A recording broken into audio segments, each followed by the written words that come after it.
Wilson Morales from Black Fremen TV. Here we are, Dune 2. How much more confidence do you have playing this character than when you started?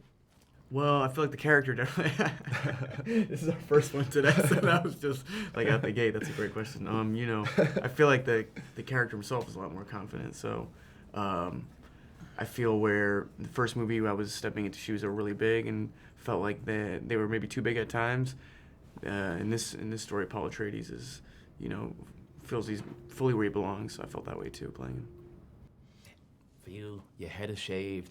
You're fighting a lot, What did you learn from Roger in terms of working out the coordination, in terms of fighting skills that you have not done before? Roger's such an incredible fighter and teacher, and just he's got a philosopher's mind as well. So when he teaches you, it's really there's such a depth to it. We had so much fun.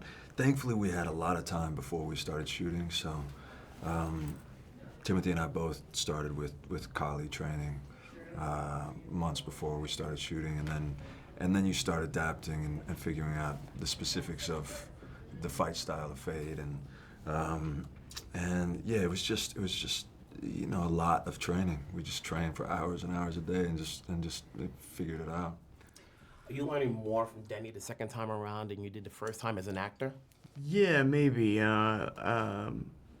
Being more used to his set and the size of the set, I feel like I was able to have a better perspective at times and be able to watch him in his process and see what he brought to the table.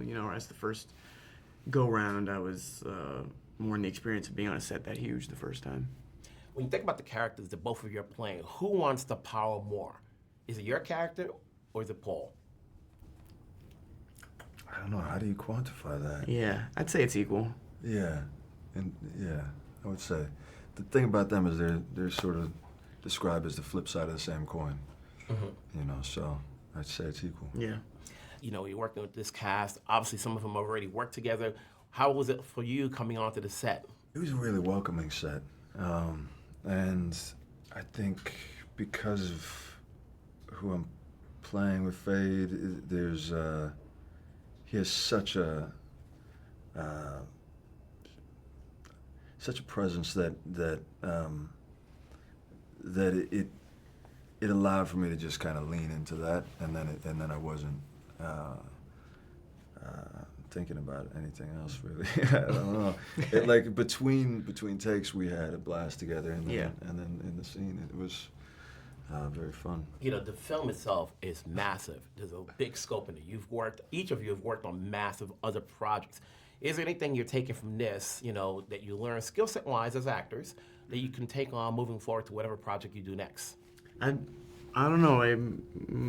Honestly, the way Denis carried himself and the way he had like an indie sensibility about directing this huge movie, chasing sunsets that just happened to be beautiful, but trying to stage scenes around them at times. That was the most impressive thing to me. That just because the movie gets enormous in size doesn't mean that the Cassavetes sensibilities that make movies really felt and emotional and real have to be lost. And then when you think about the character you're playing, obviously there's what the book says, but when you play it, is there anything different you wanted to do to make it your own as opposed to what people are expecting from the character from what they've read? It definitely, a lot of attention was paid to be as respectful to the novel as possible, but as you saw with the first film, what they all created and what Denis spearheaded was something that, in a way, when I watched it, I remember, because I read the book when I was a kid, and when I saw the first film, the texture of it and how dark it was something that I had never seen with that material before, and so that was so exciting. So then for who I was playing, it was an opportunity to lean into that darkness, lean into the violence that he would have grown up in, and the brutality that breeds. Congrats on the role. Obviously, Thank people you. are looking forward to seeing this one again. So take care. I'm sure we'll talk down the road. Appreciate it. Thank you All so right. much. Always- Take care. Wilson Morales from Black Film TV. So here we are. Obviously, when you look at this movie, this big scale film, were you prepared to know what you were getting into? Yes. I didn't know that it was going to be quite this big and quite this epic, because it truly is the definition of the word epic. But I definitely knew after watching the first movie that this was something magical, and along with the love and the power of the world watching it, I knew that the second one was going to be pretty unique and a special experience to be a part of. Yeah, I didn't quite realize how massive it was going to be, though. Watching it was like really quite shocking. Just the world that got folded out even more. It's incredible. And there's yourself. Obviously, there was little of you in the first one, but here you're all over the place, which is great, So what's coming on, for those who haven't read the book, we like to assume everybody's read the book. No, it's too dense. Yeah. We like to go to the cliff notes. What are we getting from your character this time around? Man, I felt like, I felt so lucky to even be a part of the first one, but again, it was just kind of these brief moments through Paul's visions, and I mean, most of my work was even shot like during reshoots. So, I was like in California. I didn't get the full experience of being able to be, or the full Dune experience, right? Being able to be with the crew and be there on these incredible sets. So the second time around, I kind of I was just so excited to dive back in, because the character, I think while she does stay true to, I think, what is in the text, there is also something I think that Denis carved out for her. When it comes down to her personal convictions and her strength and her relationship with Paul, I think making that even more complicated and I think difficult for her to process and understand. So I don't know. For me, it was a gift to be able to come back and do this again and have more time with the character and talk to Denis about who she is and what we wanted for her. I just, again, lucky to be there. How did you want to play the character you're playing outside of the script, and what's in the text that make it your own? That's a good question.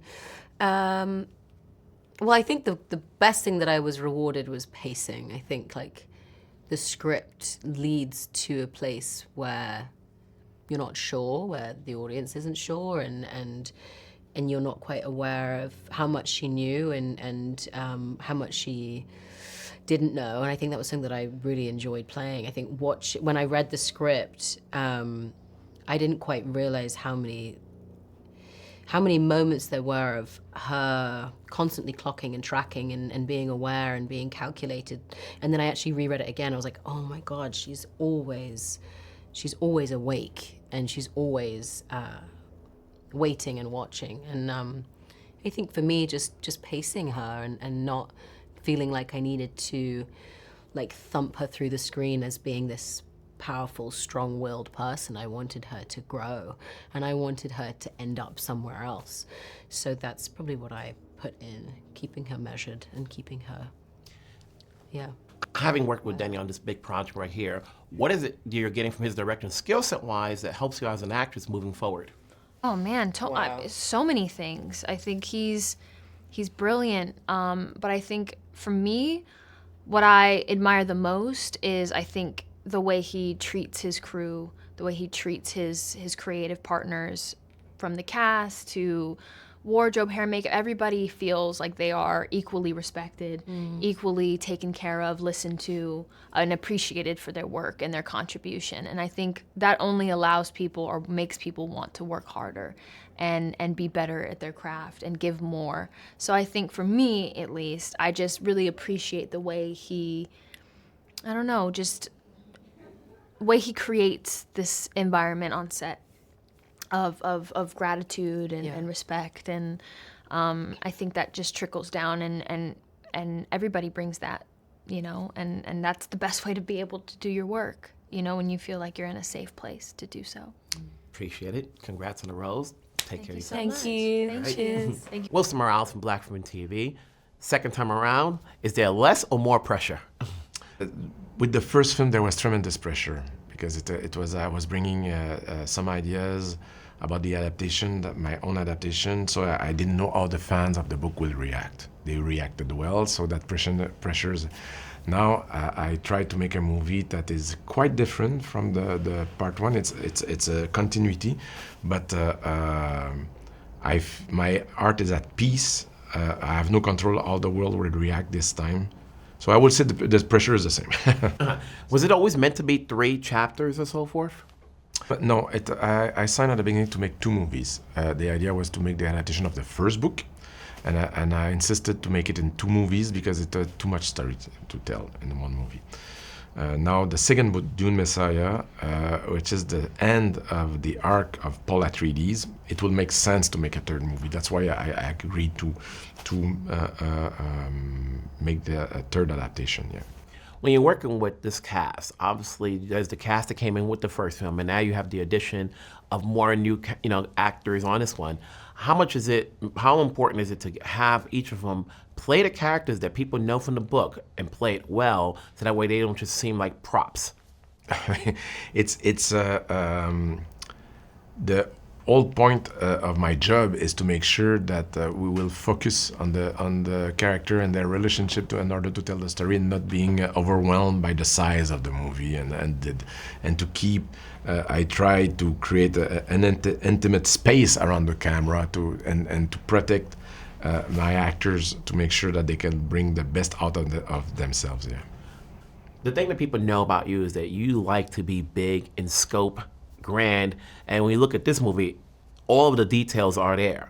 Was there, did you think about, how big you wanted to make the production design, the score, the sound, the visual effects?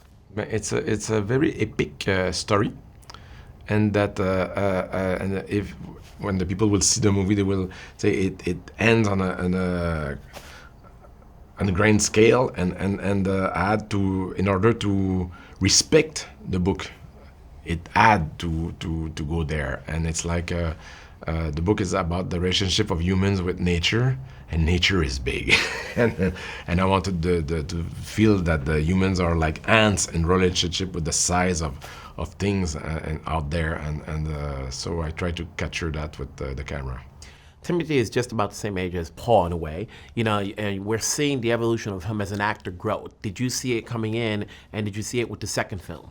Absolutely. It was very moving for me to see how Timothée evolved as an artist, to feel how he became more confident, and how he became on part one. Of course, it was the first time he was working on a movie of that scale, and I felt that in part 2 he really became a leading man, and an actor that was generous and disciplined, and there was something that I felt he took his ground, and all the flames for everybody. I love that.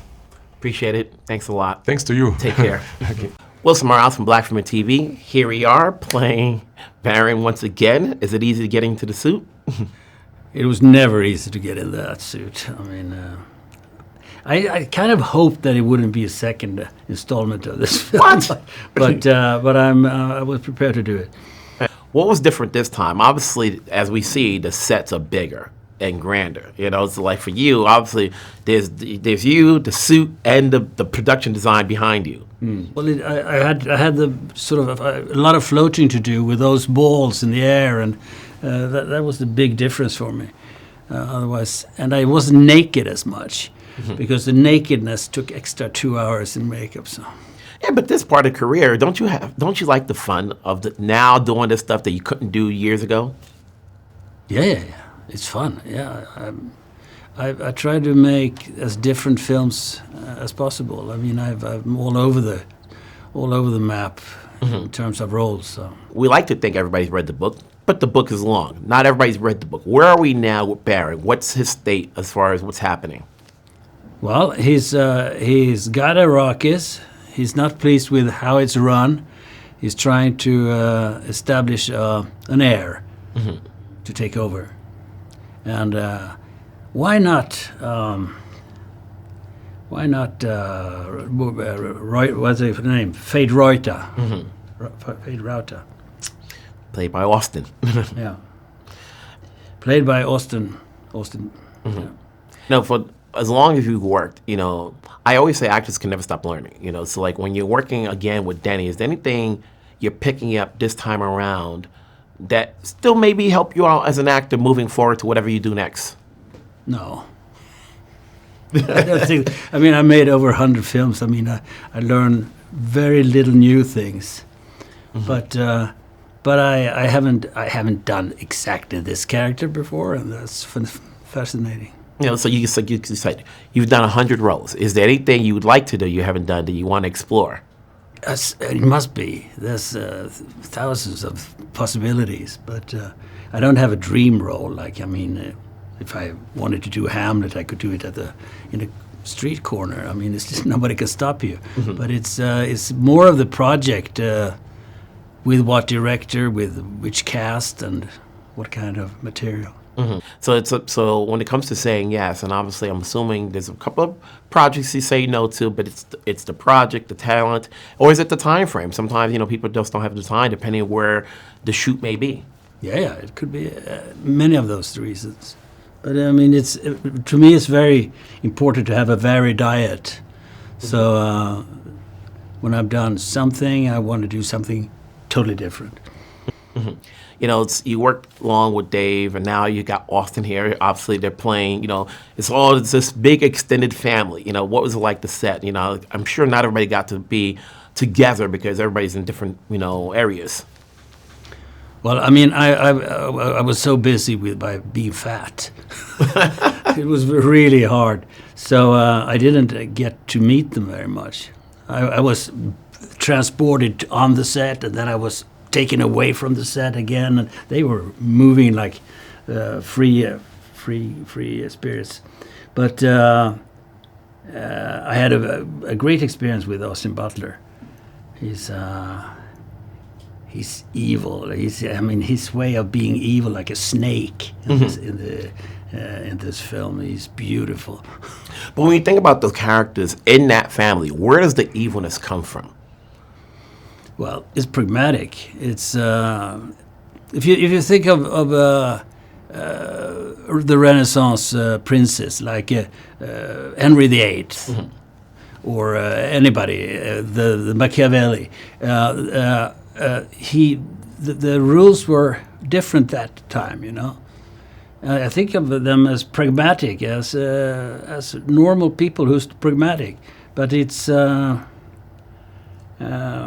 of course is very violent and brutal and different from our society now, but not that different, and not different from a lot of societies in the world. Hey, it's always a pleasure speaking with you. Let's see where it goes, where the Baron goes this time around. Yeah. We'll take care. Thank you. All right.